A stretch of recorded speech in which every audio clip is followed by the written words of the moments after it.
नमस्कार दोस्तों, मैं आपका दोस्त दीपक मुटरेजा। लोकसभा चुनाव का आगाज हो चुका है। सभी पार्टियां अपने अपने कैंडिडेट उतार रही हैं। इसी कड़ी में जेजेपी ने भी भिवानी से राव बहादुर सिंह जी को चुनावी मैदान में उतारा है।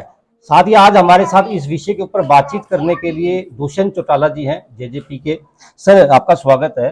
सर, क्या कहेंगे जिस प्रकार से आपने राव बहादुर सिंह जी के ऊपर दाव खेला है, क्या मानते हैं सर? क्या समीकरण आपने देखे थे तो ऐसे? 2014 के अंदर भी चौधरी अजय सिंह चौटाला जी ने भिवानी से राव बहादुर सिंह को जेल जाने के बाद उम्मीदवारी दी थी और उस समय भी सेकंड राव बहादुर सिंह आए थे। आज की परिस्थिति में एंटी इनकम्बेंसी बीजेपी के भी विरोध में और कांग्रेस का डर भी साफ दिखता है। और मेरा मानना है कि रिकॉर्ड तोड़ वोटों से भिवानी महेंद्रगढ़ की इस सीट को जननायक जनता पार्टी। सर, जिस प्रकार से आपके पिताजी ने, अजय सिंह चौटाला जी ने थोड़े दिन पहले कहा था कि भिवानी मेरी कर्म भूमि है, और भिवानी से वे स्वयं अगर कोई कानूनी अड़चन ना आई तो दिग्विजय जी चुनाव लड़ेंगे, लेकिन फिर ये एकदम से तो चेंजिंग क्यों? राजनीतिक परिस्थितियों के अंदर आज के दिन राव बहादुर सिंह एक मजबूत कैंडिडेट है। सिटिंग एमपी को मैं मानता हूं कि लाखों के अंतर से हराने का काम है। सर, जेजेपी के ऊपर एक आरोप लग रहा है कि बीजेपी की बी टीम है जेजेपी। अगर भारतीय जनता पार्टी को भिवानी महेंद्रगढ़ सीट पे कोई हरा सकता है तो राव बहादुर सिंह हरा सकता है। इस चीज के अंदर बी और सी और डी का क्या मतलब है? हमने तो ए टीम बनना है और ए टीम चुनाव जीत के बनेगी। किसी को जिताने के लिए कभी चुनाव नहीं लड़े जाते, जीतने के लिए चुनाव लड़े जाते हैं और जननायक जनता पार्टी सभी 10 सीटों पर जीतने के लिए लड़ाई। सर, गठबंधन था, 4.5 साल गठबंधन अच्छी प्रकार से चला। आपके बयान भी लगातार आते थे कि गठबंधन मजबूत है। वहीं बीजेपी भी लगातार यही कहती थी गठबंधन पूर्ण रूप से मजबूत है, लेकिन अचानक से गठबंधन टूटा। क्या कारण मानते हैं सर, एकदम से ऐसे क्यों हुआ? गठबंधन क्यों टूटना? देखो, जो परिस्थितियां सीट शेयरिंग पर नहीं सहमति बनी और उसके बाद ये फैसला हमने किया कि अपने रास्ते चले और कैडर को भी मजबूती मिलेगी। आज हम 10 सीटों पर लड़ रहे हैं तो हमारा वोट शेयर बढ़ेगा। अगर हम एक सीट पर लड़ते तो शायद 7 लाख जो पिछली बार आए थे वो वोट ले पाते। तो हमें दोनों तरह से ताकत मिलेगी। 90 विधानसभाओं पर भी कैडर काम करेगा और लोकसभा में भी कैडर। बाकी सीटें सर कब तक जो है घोषित होंगी? नवरात्रों के अंदर पार्टी सभी बैलेंस सीटों को घोषित। ये भी आरोप लग रहा है सर कि आप देख रहे हैं कि कांग्रेस जब उम्मीदवार उतारेगी उसके बाद ही जो है आप आरोप लगाने वाले खुद क्यों नहीं अपनी टिकटें अनाउंस कर देते? अभी तो भारतीय जनता पार्टी की आई है, कांग्रेस ने तो एक भी नहीं करी, हमने तो एक तो कर दी। और ये विश्वास रखना कि हमारे 10 कैंडिडेट मैदान में जो उतरेंगे वो संगठन के पिछली बार के वोट शेयर को मल्टीप्लाई भी करेंगे और जीतने की लड़ाई लड़ेंगे। सर, केजरीवाल जी को जेल के अंदर डाल दिया है। न केवल केजरीवाल बल्कि उनकी पार्टी के जो है काफी बड़े नेताओं को जो है अंदर, क्या देखो, जिस मानते हैं आप? तरीके से सरकारी मशीनरी का उपयोग हो रहा है या इतिहास में उपयोग हुआ है ये तो जग जाहिर है।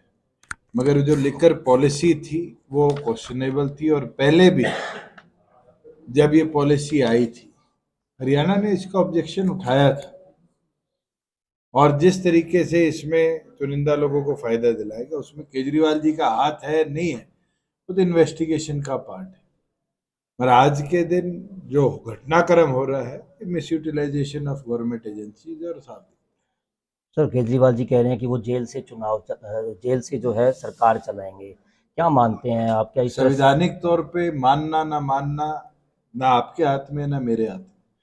संविधान परमिट करता है और हमारे सीआरपीसी में भी कॉन्स्टिट्यूशन में भी लिखा है कि इनोसेंट अनटिल प्रूवन गिल्टी। जब तक कोर्ट से सजा नहीं होगी आप निर्दोष हो। और उसके अंदर निर्दोष आदमी चाहे जेल के अंदर है बाहर है, उसके पास अधिकार है वो अपनी कार्रवाई को सुचारू तौर से चले। एक आपकी पार्टी के ही कुछ नेता जो है वो कहने लगे हैं कि राव बहादुर जी अभी जो है पार्टी के अंदर शामिल हुए थे, शामिल होते ही उन्हें टिकट दे दिया है। और जो नेता क्या हैं, राव बहादुर सिंह जी चौधरी अजय सिंह चौटाला जी की खुद की कॉन्स्टिट्यूंसी भिवानी महेंद्रगढ़ से 2014 का चुनाव नहीं लड़ा? और मैं मानता हूं कैडर के लोगों ने चाहा तभी ये जिम्मेवारी पार्टी ने दी है। और आज के दिन प्रमुखता से सबसे बड़े अंतर से हरियाणा की कोई सीट जीती जाएगी तो भिवानी महेंद्रगढ़ की राव बहादुर से सीट जीती। एक सवाल सर आखिरी मेरा ये है, जितनी भी सीटें आपकी आएंगी लोकसभा में हरियाणा में, क्या मानते हैं सर, कहाँ जाएंगी वो? ये बीजेपी को देंगे या क्यों इंडिया देना है? गठबंधन को देंगे? श्रेय तो मैं मेरे कार्यकर्ताओं को दूंगा, जिनने मेहनत करी है, जिताया है। और ये जीत के जाएंगे तो पार्लियामेंट में हरियाणा की आवाज बढ़ेंगे, गूंगे बहरे बनकर तो नहीं बैठेंगे। जो सांसद रहे हैं पार्लियामेंट में, आप रिकॉर्ड तो निकालिए। मेरे साथ चरणजीत रोड़ी आईएनएलडी के सांसद जीत के आए थे, वो भी धर्मवीर जी से ज्यादा, श्रुति चौधरी से ज्यादा वहां पर अपनी कॉन्स्टिट्युएंसी की बात रखकर हटे। ये तो ऐसे मोनी बाबा जिता के राष्ट्रीय पार्टियों में भेज देते हैं, जो 5 साल सिर्फ दिल्ली के अंदर एक अच्छा फ्लैट मिल जाए, उस मजे को लूट के वापिस आ जाते हैं। जनता के बीच में रहना एक चीज होती है, जनता की समस्या को देश भर में पार्लियामेंट के माध्यम से भिजवाना वो बड़ी महत्वपूर्ण चीज है। और ये सांसद का काम होना चाहिए कि वो अपनी कॉन्स्टिट्युएंसी, अपने प्रदेश की आवाज को मजबूती से देश के आगे पार्लियामेंट के माध्यम से। हिसार की अगर बात की जाए तो हिसार में जिस प्रकार की चर्चाएं हैं कि पूरा परिवार जो है, देवीलाल परिवार आमने सामने होगा, तो क्या क्या मानते हैं? दिक्कत है? आप चले जाइए उत्तर प्रदेश, यादव परिवार आमने सामने है। आप चले जाइए महाराष्ट्र, अजीत पवार की वाइफ के आगे शरद पवार जी की बेटी सुप्रिया सुले चुनाव लड़ रही।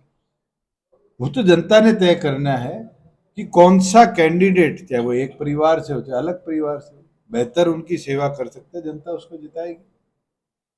ये थे दुष्यंत चौटाला जी, जिनका कहना है कि आने वाले समय के अंदर उनकी पार्टी का जो कैंडिडेट भिवानी से है वो सबसे ज़्यादा वोटों से जीत करके निकलेगा। ये तो खैर आने वाला समय बता पाएगा कि किस प्रकार से लोग जो हैं इनकी तरफ मतदान करते हैं या फिर इनकी कैंडिडेट को किस प्रकार का समर्थन मिलता है। नमस्कार।